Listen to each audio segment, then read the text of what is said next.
Good morning guys, bisperas ng Pasko dyan sa Pilipinas guys. Merry Christmas sa inyong lahat. Ayan, may mga nakikita na naman ako guys na may may destabilization raw kapag hindi na-impeach si BP. Ayan, para sa akin guys, sana wag nilang gawin yan. Yung mga pulis, mga sundalo, neutral lang kayo, dapat neutral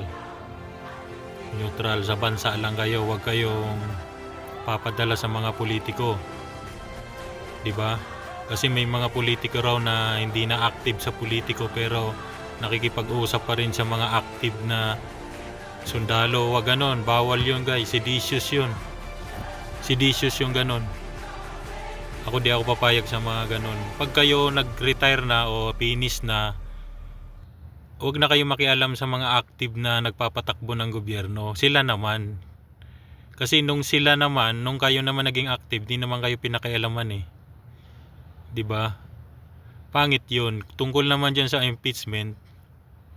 Kung magkakaroon man ng kudeta o impeachment, mas mapayapa yung impeachment kaysa sa kudeta. Iyan lang masasabi ko, guys. Kung ako, doon na lang ako sa impeachment kasi legal process naman yun, mapayapa naman yun eh. Trabaho naman ng mga senador yun eh. Bakit pa kasi natatakot sila dyan? Wala naman mawawala.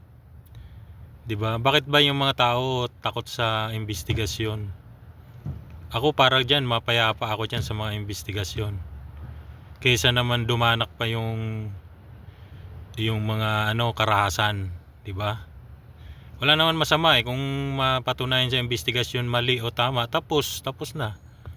'Di ba? Ang totoong kalaban natin tagalabas, hindi yung kapwa Pinoy.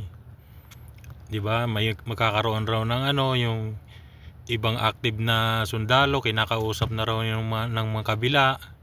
Dapat yung mga sundalo sa government lang kayo. At saka sa mamamayan, huwag kayo dun sa mga nag-uudyok sa inyo na magrebelde kayo, wag. Kasi unang-una kayong mga sundalo, libre kayo lahat dyan eh. Libre kayo ng uniform, libre kayo ng pagkain, libre kayo ng mga armas, ng mga gamit. Hindi naman sa inyo yan eh.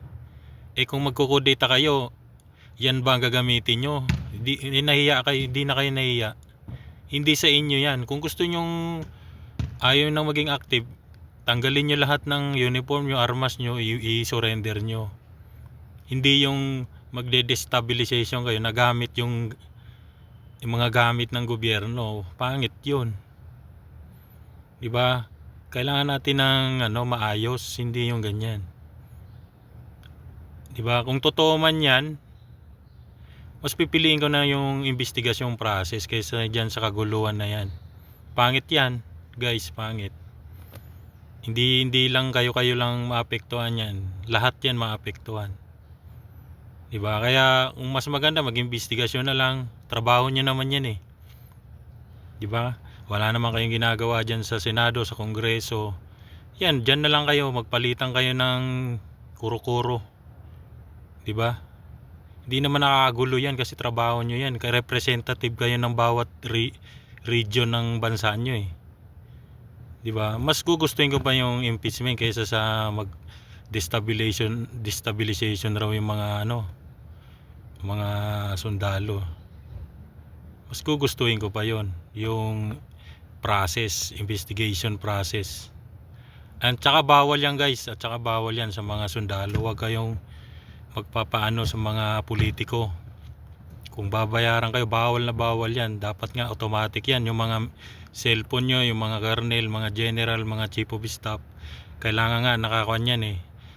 Tinitingnan ng gobyerno yan kung nagkakaroon na kayo ng seditious. Yun lang guys masasabi ko. Merry Christmas bukas, December 25. Bye bye.